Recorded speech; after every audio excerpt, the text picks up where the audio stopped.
Texas. To outsiders, we are just cowboys and horses, but we all know that Texas has the biggest, most beautiful cities in the world, from the state capital of Austin to the busy highways in the large city of Houston. Or maybe you might be in the history-enriched city of San Antonio. Possibly you're in the greatest one of them all, Dallas, Texas. Point is that no matter which corner of this great state you are in, you're covered under the sombrero of coverage with a true Texan. Northwest Insurance Agency. Call us today for sombrero-style coverage from the best in Texas.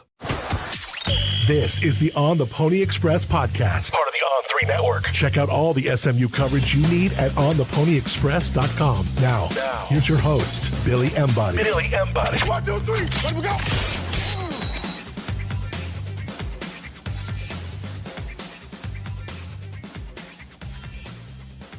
Welcome in, ladies and gentlemen, to another edition of the On the Pony Express podcast. I'm Billy Embody. Thanks for joining us. Happy Monday. Hope everybody had a great Mother's Day. We've got a jam-packed On the Pony Express podcast presented by our friend Mark Villasana, Northwest Insurance Agency, for you guys today. A lot to talk about. Give them a call, those 214-352-5656. SMU picked up a pair of commitments this weekend. They also had a couple of top targets make decisions that didn't go their way. So we're going to talk a lot about recruiting and, of course, the impact on this 2026 class. Also want you guys to go to ontheponyexpress.com and subscribe for just $1. We got a lot of content coming. We still have official visit reactions that I want to have up on the site. We've got some what is next pieces going up. Still a couple of spring ball recap type of stories that are to come. And then, of course, we'll meet the summer enrollees for this 2025 recruiting class, talk with some of the coaches about them. So tons of content on the site. Man, we hope you're there to enjoy it on the message board with us. And what a weekend it was. Let's jump right in here. I posted on Thursday evening that it was going to be a big weekend for SMU. And if you're a recruitnik, it certainly was, and this is a weekend that I think a lot of SMU fans will remember. And it was up and down. It was peak it might be one of the bigger recruiting weekends that I've been a part of covering SMU. Like I've seen weekends where I've watched a 5-star or 4-star and this guy and that guy make decisions and it be this all weekend long decision. It almost felt like kind of a run of a little mini preview of like a true early signing period or national signing day for SMU, because I knew of decisions coming down the pipeline that could really make or break SMU's class. And these three in particular that we knew about, or the three that ended up coming down, two of which we knew about, are huge. And they show the shifting tide for SMU when it comes to their recruiting prowess, who they're recruiting against. And none was bigger. And we'll start here with the Saturday morning kickoff. And I'll give you the backstory after we kind of cover this. But SMU flipped 4-star wide receiver Jakai Anderson out of McDonough 35 High School in New Orleans from LSU. That's right. LSU, the in-state school for Jakai Anderson, wasn't able to hang on here. And the Mustangs get an on-300 prospect who is one of the more versatile and explosive wide receivers in the 2026 recruiting class. And for SMU, he continues to add on to a recruiting class that is elite and a really, really fun haul at wide receiver for Rob Likens. And so SMU was able to go ahead and flip Jakai Anderson. He had 7 return touchdowns on the season as a junior, and he also added some rushing touchdowns as well. So he's got some of that explosive ability on every level on top of his production at the wide receiver position, just in general, catching the football and scoring touchdowns. And so if you've not been watching much Louisiana high school football, the quarterback play at times can be spotty, although they do have 3 elite 2027 passers in that class. That's coming down the pipeline. SMU is recruiting one of them heavily. But Jakai Anderson, to have the production that he did at McDonough 35 is really impressive. And, you watch him on tape on Fridays, and he can make contested catches. He can also run the football. He can do a little bit of everything. And so he is probably one of those prime examples of Louisiana high school football players that he probably doesn't really know how to run 40s. He probably doesn't really get coached at a Texas high school football level or high school track level in track. And so he's very raw in some of those traits, but the production on the field is very impressive. And that's what caught On3's eye with him. And that's why right now we're I believe, the highest on him in terms of the recruiting services. Oh, Rivals just a little bit. Every On3, ESPN, and Rivals are all around the same with Jakai Anderson, 193 to 216 overall. But you really like his just overall production and what he brings at every level. And so when you look at this wide receiver class for SMU now, you've got Jakai Anderson, somebody that can move around all over the place. Probably is more of an X, though. Could play a little bit of slot, but he's lined up all over for McDonough 35. You have Aldror Miles, big body receiver, probably a little bit more of a Z receiver, I believe. And then you've got Xavier Barnett, who could play the X, probably could play a little bit of Z, could probably play both outside spots. And this is where it gets fun for SMU. They're not done. They've got a multitude of receiving targets left on the board that are all in the 4-star range and impressive pass catchers. We've talked about DeQuayne Prevost and what he can bring to the table at the slot position if they can get him. We've talked about some of these other prospects that they're recruiting. Jaden Warren just set his official visit. He's a 4-star prospect. You also have Chris Stewart, the Texas commit, 4-star prospect they're recruiting. They've got some others out there as well. And I'm probably forgetting some off the top of my head. That's how many wide receivers they've positioned themselves very well for in this 2026 recruiting class. And this is where, if you're Rob Likens now, you're officially playing with house money in a sense, because you've got 3 impressive pass catchers locked into commitments. And this is where SMU can continue to build this wide receiver class from the high school ranks. And with the 25 and 26 classes, then you don't have to go outside and maybe go to the portal. Like, you might have to go to the portal next year and find an outside guy, but really you went and got Link Rhodes. You got Ymir Knight, who has another year of eligibility after this season. So he'll be there for the 26 season in the slot. And then you have all these 25 receivers that you've signed. And then you have Dylan Goffney for this 1 year in 25. So a really good job here by the SMU staff to build the high school recruiting pipeline back to the wide receiver position.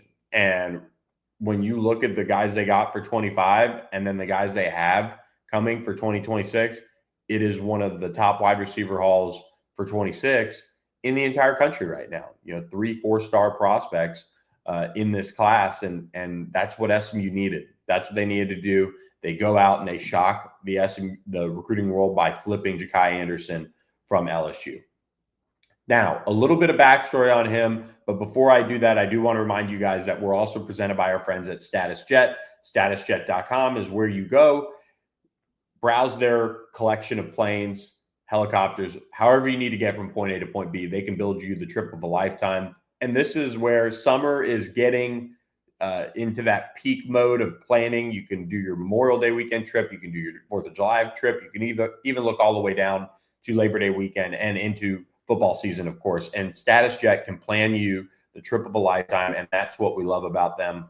They will do that at a very high level and give you that discount when you mention On the Pony Express for a round trip flight. So make sure you book with our friends at StatusJet today, statusjet.com. So this commitment for SMU is a lot of fun, because this is, I think, another piece of the development of this overall staff that Rhett Lashley has put together. You've got Rhett Lashley, known recruiter, loves to do it, will work his tail off at it. And then you also have the list of assistants that are, for the most part, pretty good recruiters. And then you've built out this personnel department and scouting department that has a wide range of contacts, that has a wide range of relationships. And you have J.R. Sandlin as GM. You've got some of these other guys that are, running their different departments. But this all kind of really started in part because of OT7. the 7-on-7 tournament that hosted 4 consecutive weekends of tournaments in Dallas. And so SMU was able to get hundreds of prospects on campus from these 7-on-7 teams. It was really, really cool. And it's a huge piece for SMU to have, if OT7 continues to do that, huge piece, because whereas SMU would normally have to go out and recruit nationally or go out of state for some prospects and say, hey, we really think we can, we really like that guy. Let's try to get him on campus. Then you got to figure out the travel. You got to figure out, getting parents along, or else it really doesn't stick, things like that. And instead, they got all these guys on campus, and it gave them a look at SMU that maybe they didn't or weren't going to have. And Jakai Anderson was one of those prospects that came through with Coastline Stars. And the thing about that was his mom was also along with him that weekend on 7-on-7. And so they both got a chance to look at it, and they were really impressed. And SMU went back through their notes and found that they really thought that they impressed Jakai Anderson. They said, we got to offer this kid. He seems like he's really interested. Let's go ahead and let's make an offer.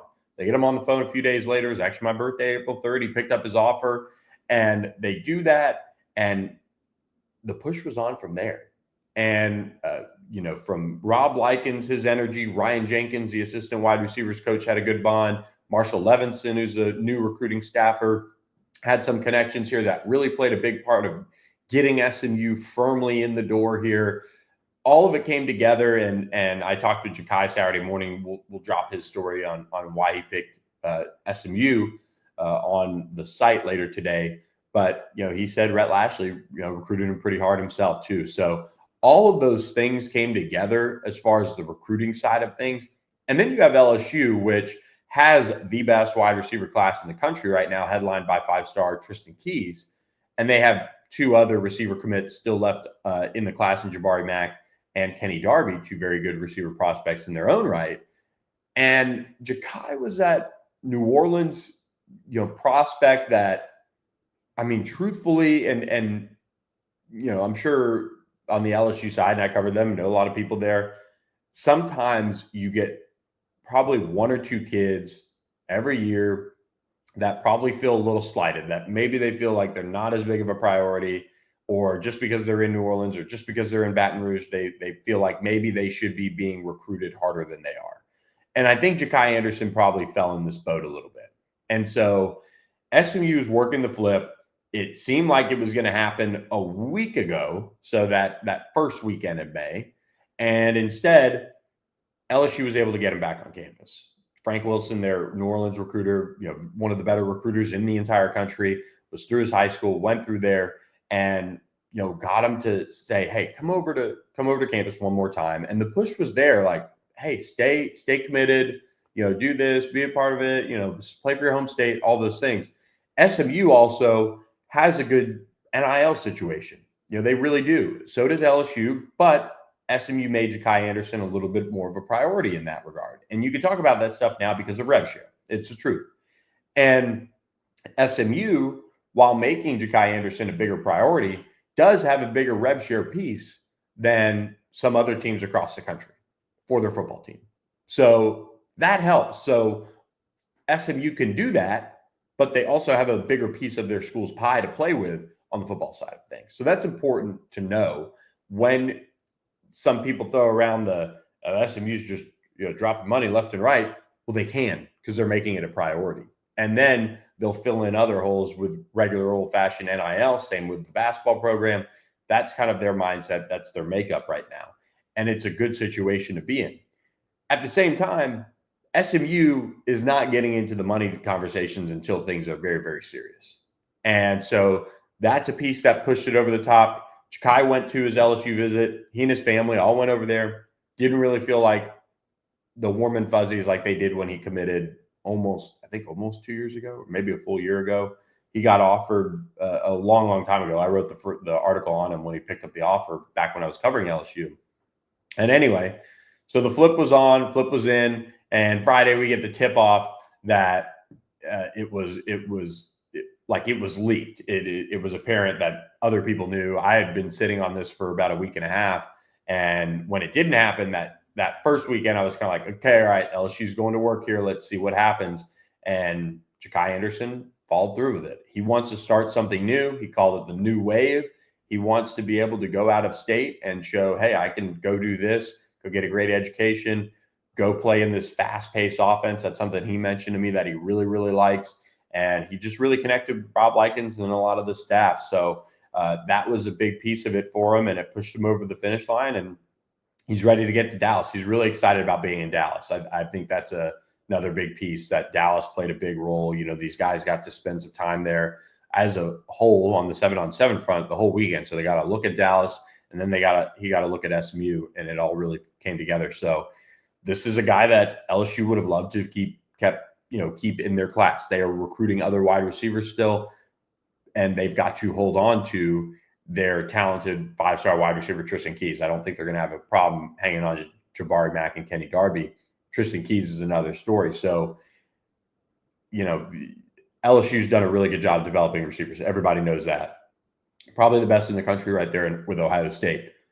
SMU was able to flip a guy that had long been committed to LSU that they wanted to keep. I think LSU also recognizes that he was not the 5-star in their class. So it's just a really good situation for SMU to go into a state that produces as high-level wide receivers as Louisiana tends to do, and go pluck a guy from LSU. And it's another statement. And that wasn't the only statement this recruiting weekend. And so we'll talk about that. We talked a lot about Jakai Anderson. So, I mean, it is still a historic land, you know, regardless of what LSU fans are going to say about it, how he's not the highest ranked guy in their class. Frank Wilson went over there. They spent some time trying to recruit him and keep him. But, you know, in this day and age of rev share and all of those things, you know, other schools can make other players a bigger priority than, you know, the in-state school LSU can. I mean, at times. And I'm not saying this is going to happen to LSU a bunch, but, you know, SMU was kind of that perfect storm to take Jakai Anderson. So big deal for SMU there. It further solidifies them as one of the top wide receiver classes in the country. So big news there to flip Jakai Anderson. And big news for you guys as well. We do want to remind you guys that we're also presented by our friends at AKM Turf and Greens. Look, Alex Carpenter and his wife, Meredith, they do a great job running this business. We were talking with them on Friday. We were out at PGA Frisco having a good time.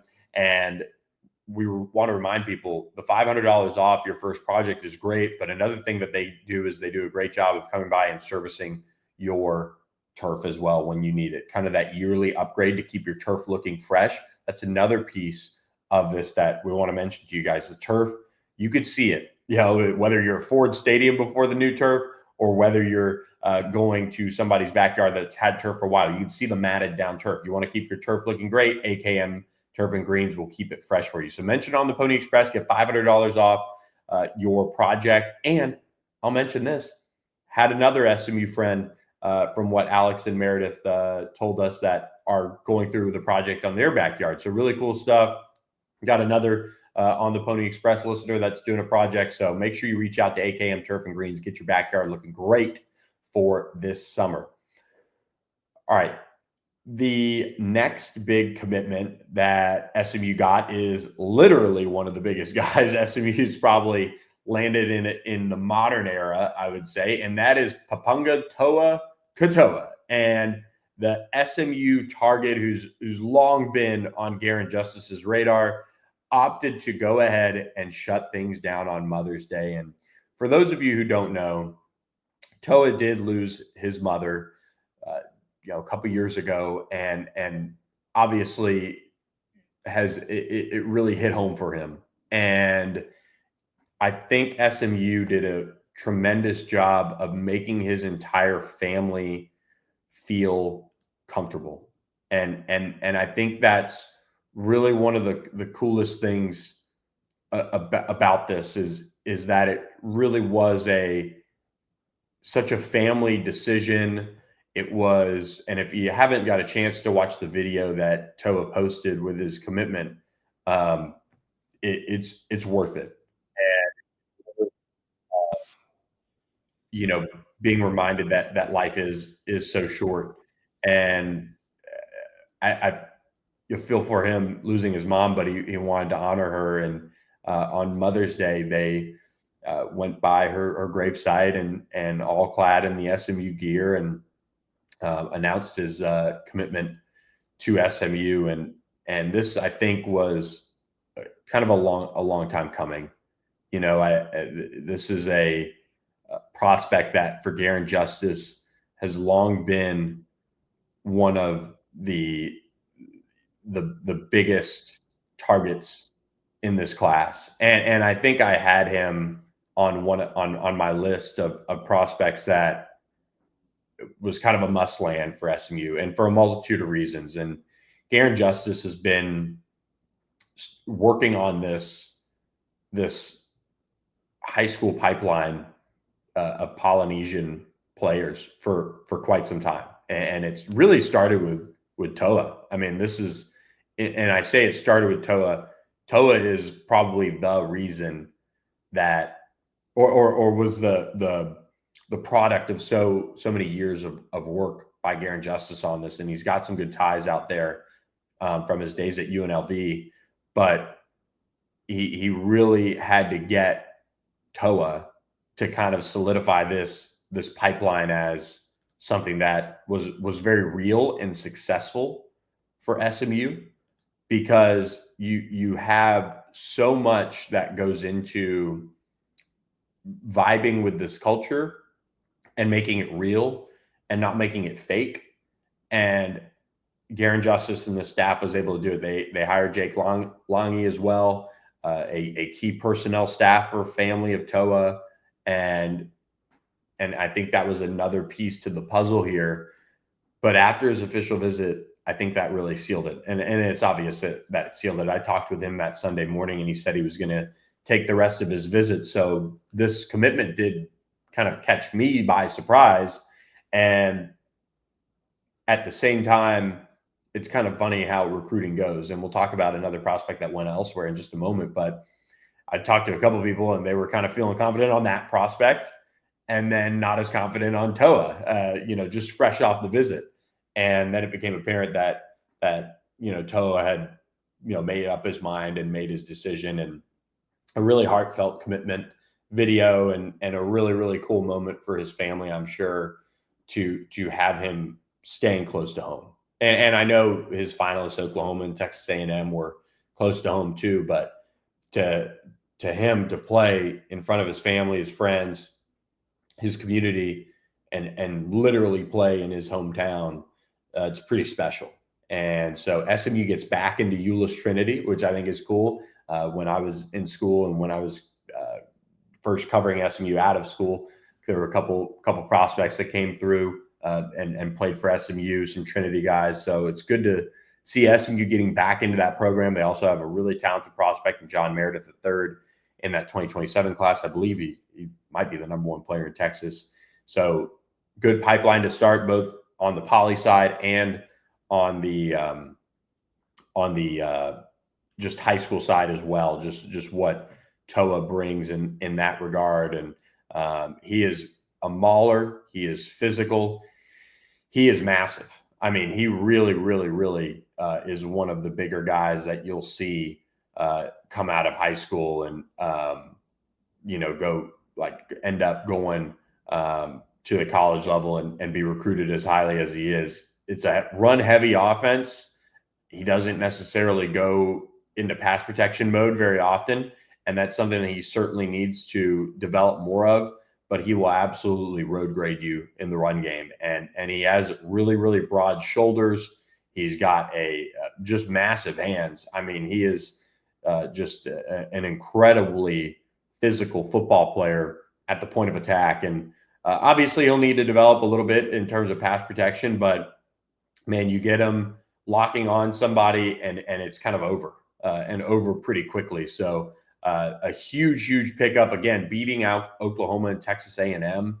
Does it get much better than those two recruiting wins for SMU? Probably not. With Toa and flipping Jakai Anderson, a huge deal for SMU. This is a long-time target. They invested so much time and energy into getting Toa and his family and everybody on board. They had to get him, and it's a big deal. And so SMU getting one of the top interior offensive linemen in Texas to go ahead and commit early and not go through the rest of his recruiting process. That's how good of a job they did on his official visit this weekend. They also had him in town for the spring game as well. So again, kind of back-to-back weekends there to kind of seal the deal, and just a massive deal for SMU. I can't say that enough for them to be able to get Toa on board. So huge deal for the Mustangs. And that pushes SMU into the top 25 recruiting classes in the country now. They're the 24th ranked recruiting class on the On3 industry ranking. So a big deal there as well. And I tell you what about a big deal. It's a big deal that the Thomas Auto Group is giving you employee pricing. When you mention on the Pony Express, new or pre-owned vehicles, that is the way to go. You can't beat that. So head up 75 McKinney, check out their Ford, Subaru, or Volkswagen dealerships. And if you don't see something on the lot that you want, talk to them. Maybe they can go out and acquire it for you on the pre-owned side of things and find you that car that fits your lifestyle, fits your needs, all those things. So make sure you check them out. Schedule your appointment today for service too. They've got a great service department. So appreciate Brandon Thomas and the entire Thomas Auto Group for supporting us at the On the Pony Express podcast. At Thomas Auto Group, the Thomas Promise includes the low price promise, the pre-owned promise, and the 72-hour exchange promise. and finally, the 100% customer satisfaction promise. So shop Thomas Auto Group today, home of the Thomas Promise. All right. SMU did get dealt a little bit of bad recruiting news on Saturday as Tiki Hola, the big-time defensive tackle from Bastrop High School, did end up committing to Notre Dame. And if you want to know just kind of how far SMU's kind of come in a sense, the headline reads from our own Steve Wiltfong, Notre Dame holds off SMU and lands commitment from Texas DL Tiki Hola. And it's true. SMU really made a huge push to land Tiki Hola. This is kind of a different recruitment than Toa, and I'm just kind of talking this out for you guys on the podcast, but somebody on the message board, mentioned, and longtime poster, great member of the site, posted, I'm sure the coaches are, distraught or disappointed, and, it's a gut punch and things like that for the time and resources.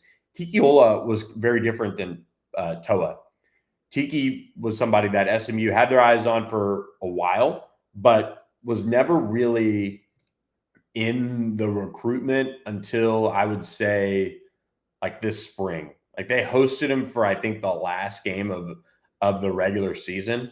I think that's when he was on campus, maybe the second to last game, but there really wasn't much buzz. And SMU just kind of hung around in this one and just kind of forced their way into the recruitment more and more. And with Tiki, his top group of schools was SMU, Notre Dame, Oregon, Texas, and USC in January.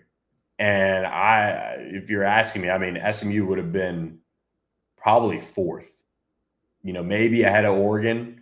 I don't think Oregon was as in the picture as people, talked about then, but SMU was kind of pushing its way into the recruitment, and getting him to this point was a really impressive job by Calvin Thibodeau and Jake Longy and a lot of the staff to make the push and try to get SMU right in there. And he probably leaving some money on the table going to Notre Dame, truthfully. So from what I heard, and SMU went and saw him the week after his official visit. He was on SMU's campus twice, back-to-back weekends.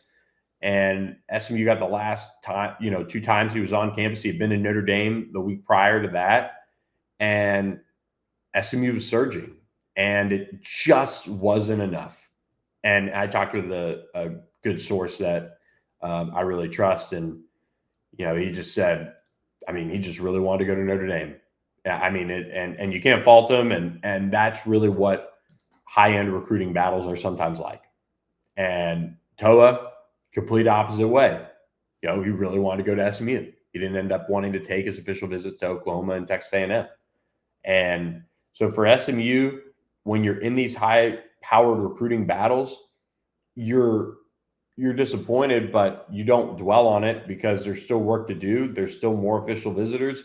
There's a lot of prospects that are coming through SMU that are very high on this staff's wish list, and especially on the defensive line. They've got some guys coming in that are really high-end targets for them. And so they still have a lot of work to do on that front, and will continue to keep working in that regard. And so it is a disappointing one because SMU was right there. Like, you almost feel like if they had the summer before him making a decision, maybe they overtake Notre Dame.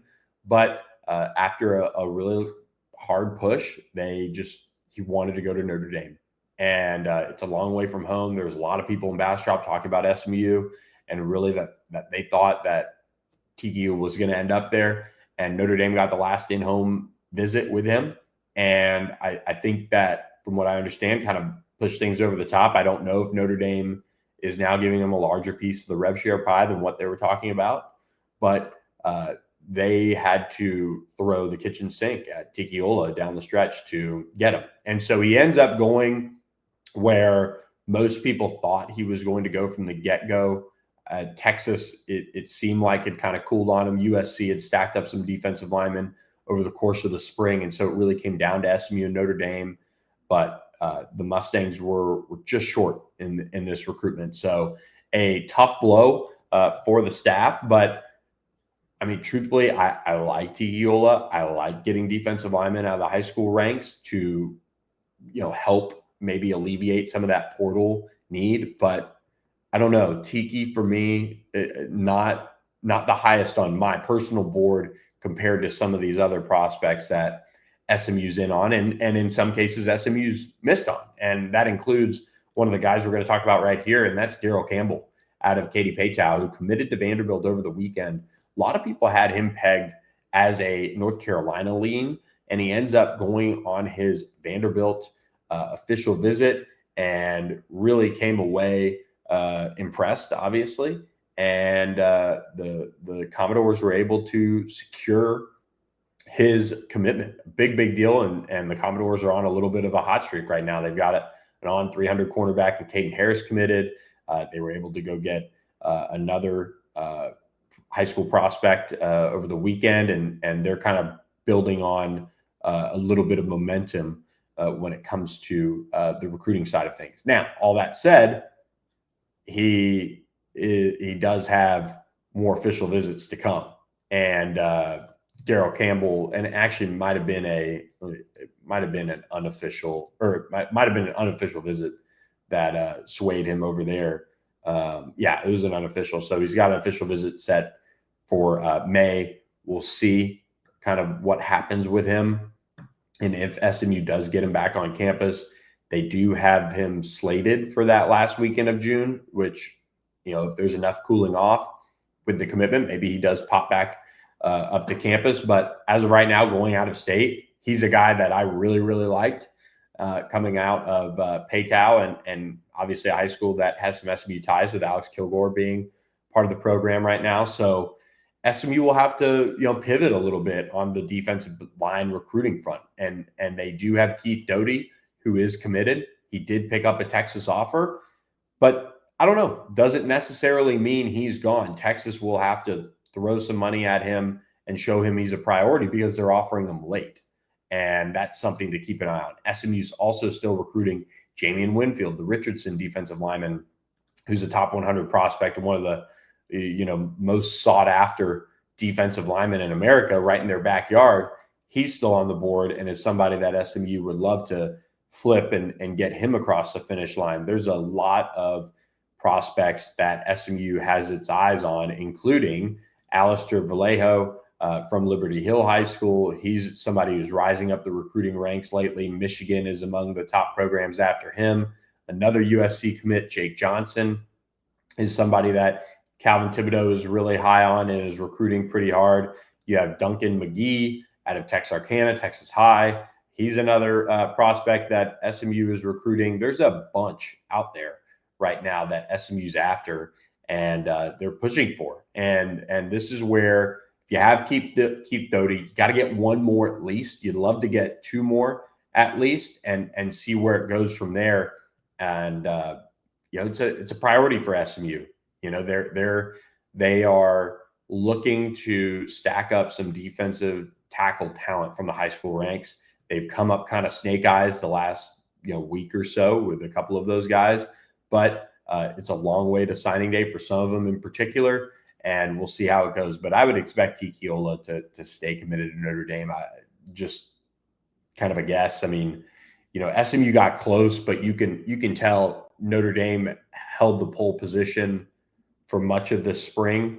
There was, and I think if he had to make the decision Monday after his SMU official visit, it probably would have been SMU, but he didn't. He waited. He let a little cool down happen. Both staffs got some more time around him the next week, and unfortunately for SMU, it didn't go their way. So that's recruiting. That's recruiting at a high level sometimes.